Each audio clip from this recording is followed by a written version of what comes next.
मित्रांनो, मागील लेक्चरमध्ये आपण इंटिग्रेशन या चॅप्टरला स्टार्ट केलं होतं. इंटिग्रेशनचे एक्झाम्पल मागील लेक्चरमध्ये आपण अभ्यासलेले आहेत.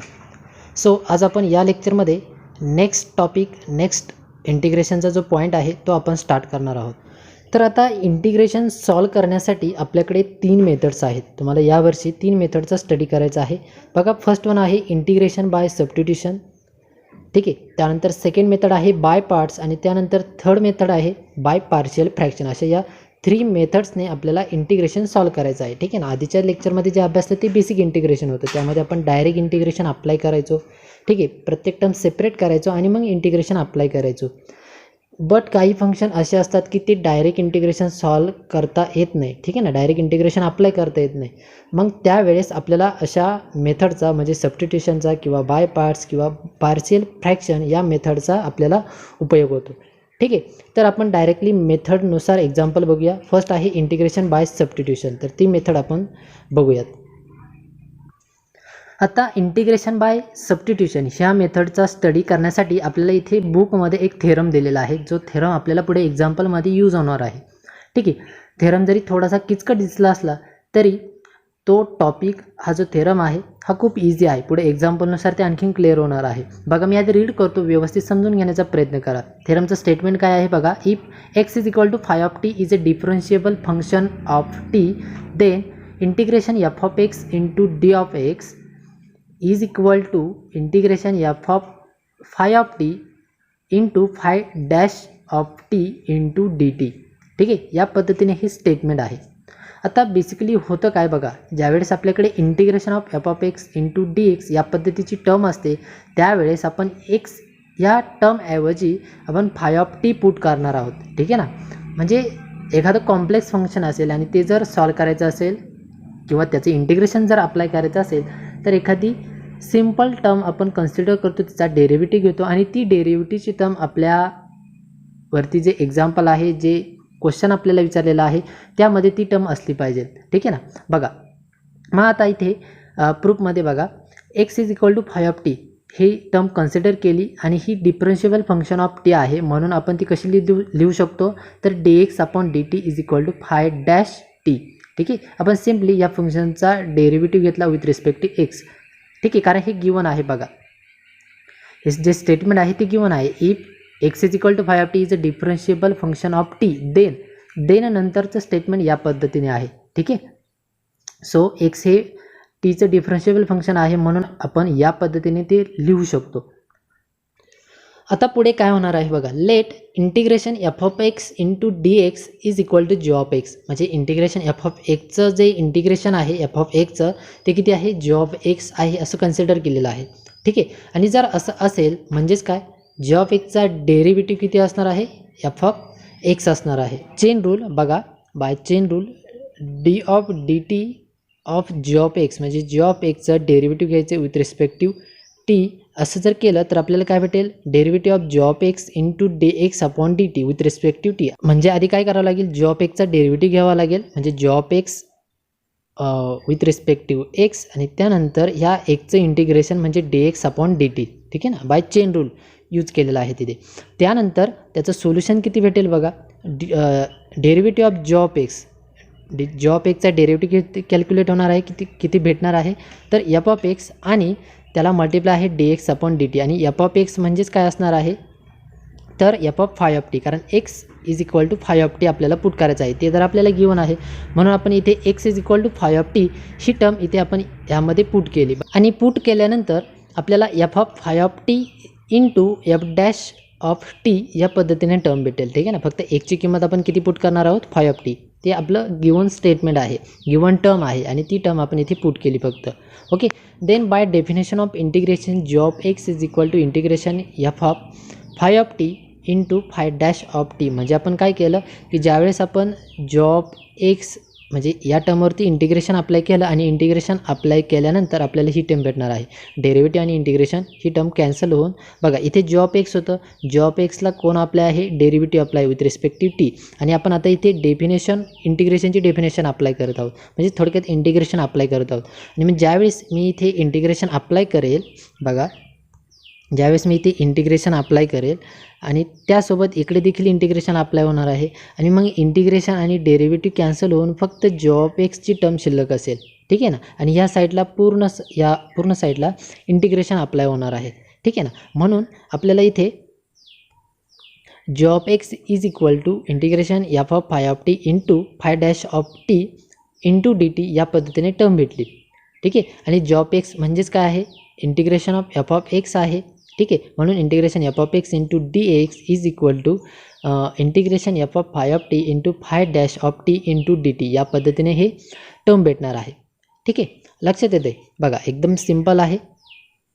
पुन्हा एकदा स्टेटमेंटकडे जाऊया. जर x is equal to phi(t) हे जर डिफरन्शिएबल फंक्शन गिवन असेल तर आपण इंटिग्रेशन f(x)चे इंटिग्रेशन कशा पद्धतीने लिहू शकतो बाय दिस डिफरन्शियलच्या फॉर्ममध्ये. तर इंटिग्रेशन f(phi)t, ठीक आहे. एकच्या ऐवजी फक्त phi(t) पुट करायचं आहे, बस, बाकी काही नाही. phi(t) पुट केल्यानंतर त्याचा अगेन डेरिव्हेटिव्ह घ्यायचा आहे इंटू phi' इंटू dt या पद्धतीने. म्हणजे थोडक्यात काय होतं आहे बघा, आधीचे एक्झाम्पल असणार आहे ते पूर्ण इन टर्म्स ऑफ एक्समध्ये असणार आहे आणि तो एक्स आपण रिप्लेस करणार आहोत टीने. तर जे next example new equation form होणार आहे ते टीच्या फॉर्ममध्ये असणार आहे, ठीक आहे ना. या पद्धतीने बघा, एक्झाम्पलकडे वळूया. एक्झाम्पल घेतल्यानंतर आणखीन ही कन्सेप्ट क्लिअर होईल. बघा, एकदम सिंपल आहे सबस्टिट्यूशन मेथड. जरी हा थेरम तुम्हाला थोडासा किचकट वाटला असेल तरी एक्झाम्पलमध्ये हा टॉपिक व्यवस्थित क्लिअर होईल. बघा, आपण एक्झाम्पलकडे वळूया. सॉल्व एक्झाम्पल आहे, सॉल्व एक्झाम्पल व्यवस्थित समजून घ्या, म्हणजे अनसॉल्व एक्झाम्पल, प्रॅक्टिस सेटमधले एक्झाम्पल व्यवस्थित तुम्हाला समजले जातील आणि ते सॉल्व करता येतील. बघा, आधी व्यवस्थित हे समजून घ्या. आता फॉर एक्झाम्पल म्हणून दिलेलं आहे integration 3x² into sine x³ into dx. आता इथे बघा, जर आपण प्रिव्हियस एक्झाम्पल ज्या पद्धतीने आपण सॉल्व करत होतो त्या पद्धतीने जर इथे इंटिग्रेशनची मेथड अप्लाय केली तर आपल्याला हे इझिली सॉल्व होणार नाही, ठीक आहे ना.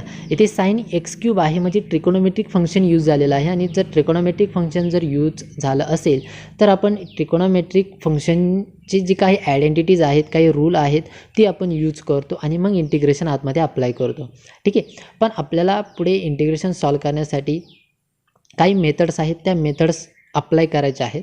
मग त्यामध्ये ही सबस्टिट्यूशन मेथड आहे. मग ती सबस्टिट्यूशन मेथड आता या एक्झाम्पलसाठी कशा पद्धतीने अप्लाय होईल तर बघा, आता यावेळेस आपल्याला इथे अशी सबस्टिट्यूशन पुट करायची आहे की त्या सबस्टिट्यूशनचा डेरिव्हेटिव्ह हा आपल्या एक्झाम्पलमध्ये भेटला पाहिजे.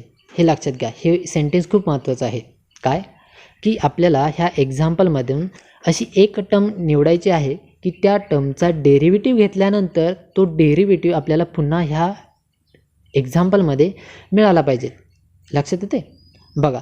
सपोज इथे किती टर्म्स आहेत हे बघा. आधी कॉन्स्टंट टर्म निग्लेक्ट करा आणि जे व्हेरिएबलची टर्म आहे, ट्रिकोनोमेट्रिक फंक्शन आहे, एक्सपोनेन्शियल फंक्शन आहे, अल्जेब्रिक फंक्शन आहे, तेच एक्समध्ये आहे, अशा ज्या टर्म्स आहेत त्या टर्म्स आधी काउंट करा. म्हणजे नक्की कोणकोणत्या टर्म्स आहेत हे तुम्हाला व्यवस्थित अंडरस्टँड होईल. इथे किती टर्म्स आहेत बघा. तर इथे इंटिग्रेशन ऑफ 3x² म्हणजे आधी एक्सची टर्म आहे, बरोबर, x² आहे, त्यानंतर साईनची टर्म आहे आणि आतमध्ये x³ आहे. अशा 3 टर्म्स आहेत. इथे फंक्शन ऑफ फंक्शन आहे, ठीक आहे ना. तर आता यापैकी नक्की आपण कशाबद्दल सबस्टिट्यूशन पुट करणार आहोत. इथे बघा, इथे सबस्टिट्यूशन कशाबद्दल केलेले आहेत, let x³ is equal to t घेतलेलं आहे, ठीक आहे ना. x³ ऐवजी आपल्याला आता t रिप्लेस करायचा आहे. पण ज्यावेळी जी सबस्टिट्यूशन आपण घेतो तिचा डेरिव्हेटिव्ह आपल्याला फाइंड करायचा असतो. ही मेथड आहे, ही प्रोसेस आहे इंटिग्रेशन सॉल्व करण्याची, ठीक आहे. ज्यावेळेस आपण एखादी सबस्टिट्यूशन घेणार आहोत तर ती सबस्टिट्यूशन आपल्याला त्या सबस्टिट्यूशनचा डेरिव्हेटिव्ह घ्यायचा आहे विथ रिस्पेक्टिव्ह टीने, ठीक आहे. आता इथे x³ घेतलेला आहे. सपोज जर इथे x² आहे, x² जर डेरिव्हेटिव्ह घेतला तर काय होईल, बरोबर ना. इथे जर x³ घेतला आहे किंवा साइन x³ घेतला तर काय होणार आहे तेच समजवण्याचा मी प्रयत्न करतो आहे. बघा, इथे जर x³ is equal to t जर घेतलं तर काय होते बघा. आधी हे सांगतो नक्की काय होते. आणि जर x² घेतला किंवा साइन घेतला तर काय होईल, आपण तिन्ही कंडिशनला चेक करूया. फर्स्ट इथे जे आहे ते सॉल्व करून घेऊया, ठीक आहे ना. बघा, सपोज जर x³ is equal to t घेतलं तर मेथडनुसार जाऊया. मेथडमध्ये काय आहे, आपण डिफरन्शिएट करतो, ठीक आहे, बाय अबाव थेरममध्ये आपण बघितलेलं आहे. So x³ is equal to जर t असेल तर आपण ते डिफरन्शिएट करणार आहोत. x कोणावरती डिपेंड आहे, t वरती डिपेंड आहे. म्हणून 1चा किंवा ह्या पूर्ण इक्वेशनचा डिफरन्शिएट विथ रिस्पेक्टिव्ह टी करणार आहोत. तर काय येणार आहे बघा, एक्स क्यूबचा डेरिव्हेटिव्ह किती येणार आहे, 3x² येणार आहे. आता हे खूप इझी आहे, ते पुन्हा सांगायची गरज नाही. ठीक आहे, एक्स क्यूबचा डेरिव्हेटिव्ह भेटेल 3x², x to the power यांचा फॉर्म्युला इथे यूज केला, इंटू dx/dt. ठीक आहे ना, इथे थोडंसं डायरेक्ट लिहिलेलं आहे. हे सॉल्व करायचं म्हणलं तर या पद्धतीने लिहिता येईल बघा. आपल्याकडे काय आहे, x³ आहे बरोबर, आणि इज इक्वल टू टी आहे. आता x³ डेरिव्हेटिव्ह भेटेल 3 × x² बरोबर, आणि ह्या एकचा डेरिव्हेटिव्ह म्हणजे dx/dt बरोबर ना, आणि इज इक्वल टू, आता ह्या टीचा डेरिव्हेटिव्ह घेऊया म्हणजेच dt विथ रिस्पेक्टिव्ह टी, dtच. ओके, आणि ही टर्म जर पुढे सॉल्व केली तर आपल्याला काय भेटेल, 3 × x² dx/dt is equal to 1 बरोबर. आणि आता हा जो डिनॉमिनेटरचा dxची टर्म आहे, सॉरी dt ती टर्म आपण इकडे रिप्लेस करूया. म्हणजे काय होईल बघा, न्यू इक्वेशन तयार होईल, 3x² dx is equal to dt. Okay, आणि हेच इक्वेशन इथे लिहिलेलं आहे बघा. हे जी मी सॉल्व केलं तिची ती टर्म भेटलेली आहे. ठीक आहे, ती टर्म कशी सिम्प्लिफाय केली ती मी इथे प्रोसेस सांगितलेलं आहे. ओके, ही जर टर्म कळाली असेल तर आता पुढे बघा, आपल्याला टर्म काय भेटली, डेरिव्हेटिव्ह घेतल्यानंतर 3x² dx is equal to dt. ठीक आहे, हे फर्स्ट एक्झाम्पलच व्यवस्थित समजून घ्या. ॲटोमॅटिकली पुढचे एक्झाम्पल जे आपण बघणार आहोत ते ॲटोमॅटिकली तुमच्या व्यवस्थित लक्षात येतील बघा. फर्स्ट हे एक्झाम्पल आहे ती व्यवस्थित कॉन्सन्ट्रेट करा आणि व्यवस्थित समजून घ्या. 3x² dx is equal to dt या पद्धतीने टर्म भेटली बरोबर. आणि आता बघा, जी टर्म भेटली आहे ती टर्म, ही जी टर्म आहे ही टर्म आपली इथे अप्लाय होते बघा. 3x² इथे पण आहे बघा एक्झाम्पलमध्ये, मी तेच सांगतो आहे मागाशी जे स्टेटमेंट सांगितलं ते स्टेटमेंट. 3x² dx म्हणजे इथे 3x² आहे बघा, ही टर्म 3x² आणि इथे dx आहे बरोबर. म्हणजे 3x² dxच्या ऐवजी मी आता किती रिप्लेस करू शकतो, dt करू शकतो बरोबर ना. बेसिकली आपण काय करणार आहोत, सबस्टिट्यूशन ज्यावेळेस आपण पुट करणार आहोत त्यावेळेस हे थोडंसं लेंदी एक्झाम्पल आहे. ठीक आहे ना, तर ज्यावेळेस आपण रिप्लेस करणार आहोत, सबस्टिट्यूशन करणार आहोत त्यावेळेस ते एक्झाम्पल एका स्मॉल फॉर्ममध्ये कन्वर्ट होणार आहे. ठीक आहे ना, जे लेंदी एक्झाम्पल आहे ते एका सिम्पल फॉर्ममध्ये, शॉर्ट फॉर्ममध्ये कन्वर्ट होणार आहे. हे त्यासाठी आपण सबस्टिट्यूशन अप्लाय करतो. ठीक आहे, तर आता बघा, 3x² dx is equal to dt ही टर्म आपण इथे पुट करू शकतो. त्यानंतर साईन x³ ऐवजी मी रिप्लेस करू शकतो टी, म्हणजे एक्झाम्पल कसं फॉर्म होईल बघा. इथे हे कळालं बघा, आपण नक्की काय केलं, इथे 3x² आणि हा dx या दोन टर्म ऐवजी मी रिप्लेस करणार आहे dt. ओके, उरला कोणता, साईन इंटू x³. आता ह्या x³ ऐवजी मी काय पुट करणार आहे, ही जी x³ टर्म आहे त्या x³ ऐवजी मी इथे टी पुट करणार आहे. ठीक आहे ना, आपण ते कन्सिडर केलं होतं. मग आपलं एक नवीन इंटिग्रेशन फॉर्म होणार आहे. ते इंटिग्रेशन कशा पद्धतीने असेल तर बघा, इथे 3x² dx या दोन टर्म ऐवजी मला पुट करता येईल dt, तो मी इथे लिहिला. ठीक आहे, dt. उरलं कोणतं, साईन x³. आता साईन हे फंक्शन ऐवजी आपण काही पुट केलेलंच नाही, त्यामुळे ते sine function as it is असणार आहे. साईन ऑफ x³ आहे आणि x³ म्हणजे टी आहे बरोबर. मग मी तो टी इथे रिप्लेस केला बघा. म्हणजेच आपल्याला टर्म काय भेटली बघा, integration sine t into dt बघा. म्हणजे या पद्धतीने आपल्याकडे पूर्ण एक्झाम्पल होतं, 3x² sin x³ dx या पद्धतीने मोठं एक्झाम्पल होतं बरोबर, लेंथ एक्झाम्पल होतं आणि दिसायला देखील कॉम्प्लेक्स होतं बरोबर. पण आता ते कन्वर्ट झाले कशामध्ये बघा, integration sine t into dt. म्हणजे मूळ फंक्शन जे होतं ते पूर्ण इन टर्म्स ऑफ एक्समध्ये होतं, विथ रिस्पेक्टिव्ह इंटिग्रेशन एक्स होतं. ओके, इन टर्म्स एक्समध्ये. आणि आता आपण ज्यावेळेस सबस्टिट्यूशन पुट केली त्यावेळेस ते होल फंक्शन आहे ते बघा एका सिम्पल फॉर्ममध्ये कन्वर्ट झालेलं आहे इन टर्म्स ऑफ टीमध्ये. लक्षात येते, हीच प्रोसेस असते. त्याचमुळे आपण सबस्टिट्यूशन ही प्रोसेस आपण इथे अप्लाय केलेली आहे. ठीक आहे, बेसिकली एक्झाम्पल आपण शॉर्टमध्ये करतो. आणि आता इथून पुढे इंटिग्रेशन सॉल्व करता येईल. कशा पद्धतीने, तर आता हे तर रूल माहीतच आहे आपल्याला, फॉर्म्युले माहीत आहेत. Integration of sine t, integration साईनचं इंटिग्रेशन किती असतं, मायनस कॉस एक्स, बरोबर ना. सो आता इथे टी आहे, मग इन टर्म्स ऑफ टीमध्येच आपल्याला पुढे सॉल्व करायचं आहे. मग साईनचं इंटिग्रेशन अप्लाय करा, आता इंटिग्रेशन अप्लाय करायचं आहे. मग minus cos T integration apply केलं आणि इंटिग्रेशन कंप्लीट झालं, म्हणून प्लस सीची अरेंजमेंट असते आपली, बरोबर. Minus cos t plus c हे इंटिग्रेशन आता कंप्लीट झालेलं आहे या स्टेपपर्यंत, ठीक आहे. आणि आता आपण जी सबस्टिट्यूशन पुट केली ती सबस्टिट्यूशन अगेन रिप्लेस करा, म्हणजे x cube is equal to t होतं. मग टीची किंमत किती होती, एक्स क्यूब होती, ती इथे अगेन पुट करून द्या, म्हणजे इन टर्म्स एक्समध्ये आपल्याला सोल्युशन फायनली राईट करायचं आहे, हे लक्षात घ्या. म्हणजे अगेन टीची जी व्हॅल्यू आपण पुट केली होती, ज्या ऐवजी आपण टीची व्हॅल्यू पुट केली होती ती व्हॅल्यू आपण फायनली पुट करून देतो, हे लक्षात घ्या. म्हणजे इथे मायनस कॉस टीची व्हॅल्यू किती आहे, एक्स क्यूब आहे, ती इथे पुट केली प्लस सी, आणि हे झालं आपलं फायनल सोल्युशन, ठीक आहे. या पद्धतीने हे एक्झाम्पल सॉल्व करायचं होतं. एकदम सिंपल प्रोसेस आहे. बघा मी पुन्हा एकदा एक्सप्लेन करतो, छोटं एक्झाम्पल आहे, ठीक आहे. हेच एक्झाम्पल व्यवस्थित समजून घ्या, पुढे ॲटोमॅटिकली सगळे एक्झाम्पल समजले जातील, मग भलेही ती किती कॉम्प्लेक्स असू द्या, ठीक आहे. फक्त सबस्टिट्यूशन नक्की कोणत्या टर्म ऐवजी करायची ते आपल्याला बघायचं होतं. हां, आणि यामध्ये अजून एक पॉईंट मला सांगायचा राहून गेला की x cube is equal to t आपण पुट केलं, जर मी इथे एक्स स्क्वेअरची टर्म टी मानली असती किंवा साईन फंक्शनची जर टी मानली असती तर नक्की काय झालं असतं.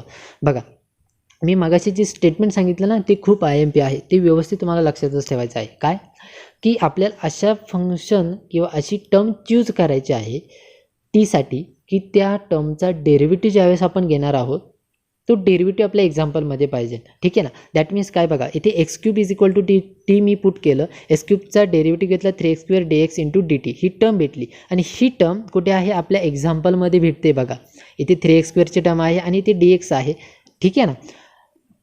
अशा वेळेस आपले सबस्टिट्यूशन करेक्ट असते. आता सपोज मी जर एक्स स्क्वेअर ही टर्म जर कन्सिडर केली असती तर नक्की काय झालं असतं. बघा आता x square is equal to आपण टी कन्सिडर करूया, ठीक आहे. X square is equal to t, आता ऑबियस आहे एक्स स्क्वेअरचा डेरिव्हेटिव्ह इथे अगेन किती भेटेल आपल्याला, 2x dx अपॉन dt, आणि इकडे किती भेटणार आहे, या टीचा with respect to t derivative आपल्याला भेटेल 1, बरोबर. हा डिनॉमिनेटरचा dt इकडे रिप्लेस करूया, इकडे आणूया, म्हणजेच 2x into dx is equal to dt. आणि आता मी जे स्टेटमेंट सांगितलं त्या स्टेटमेंटनुसार ही कंडिशन फॉलो होते का, नाही. बघा ज्यावेळेस x square is equal to t मी पुट करतो त्यावेळेस याचा डेरिव्हेटिव्ह मला भेटतो आहे 2x into dx is equal to dt. आता 2x इंटू dx ही टर्म आपल्या एक्झाम्पलमध्ये नाही आहे का, बघा इथे कुठे 2x आपल्याला दिसतोय का, नाही दिसत. म्हणजे आपण जो डेरिव्हेटिव्ह आहे तो डेरिव्हेटिव्ह आपल्याला इथे दिसत नाही, त्यामुळे आपली सबस्टिट्यूशन ही मॅच होत नाही याला, ठीक आहे ना, म्हणजे ती रॉंग होते, बरोबर. अशाच पद्धतीने ज्यावेळेस आपण साईन घेणार आहोत, साईन ऑफ एक्स जर कन्सिडर केलं तर साईन एक्सचा डेरिव्हेटिव्ह किती भेटेल आपल्याला, मायनस कॉस एक्स भेटेल. आणि कॉस एक्स जी टर्म आहे ती टर्म इथे आपल्या मूळ एक्झाम्पलमध्ये आहे का, नाही आहे. म्हणजे आपल्याला जी डेरिव्हेटिव्हची टर्म भेटते ती आपल्याला बेसिकली इथे एक्झाम्पलमध्ये पुट करायची असते, पण ती पुट करण्यासाठी आपल्याला इथे टर्मच भेटत नाही, ठीक आहे ना. आणि जर एक्स क्यूब घेतलं तर तिचा डेरिव्हेटिव्ह जी टर्म भेटते, डेरिव्हेटिव्हची जी टर्म भेटते ती आपल्या एक्झाम्पलमध्ये फाइंड होते, इथे आपल्याला पुट करता येऊ शकतं. म्हणून इथे आपण एक्स क्यूब ही टर्म चूज केली, ठीक आहे ना. म्हणून आपण टर्म चूज करताना अशी टर्म चूज करणार आहोत की त्या टर्मचा डेरिव्हेटिव्ह, लक्षात घ्या कोणती टर्म, की त्या टर्मचा डेरिव्हेटिव्ह जी टर्म येणार आहे डेरिव्हेटिव्हची, ती डेरिव्हेटिव्हची टर्म आपल्या मूळ एक्झाम्पलमध्ये मिळाली पाहिजे, ठीक आहे. हे व्यवस्थित लक्षात घ्या, ओके. मग त्यावेळेस ती टर्म म्हणजे आपली सबस्टिट्यूट टर्म असते ह्या डिफरन्शिएशनसाठी, ठीक आहे. तर अशी प्रोसेस आहे ही डिफरन्शिएशनची. आणि डिफरन्शिएट केल्यानंतर हे लक्षात घ्या की टीची व्हॅल्यू अगेन जी आपण कन्सिडर केली होती ती पुट करून द्यायची आहे आणि प्लस सी लिहून आपलं फायनल सोल्युशन भेटणार आहे, ठीक आहे. तर या पद्धतीने ही सबस्टिट्यूशन मेथडची प्रोसेस होती.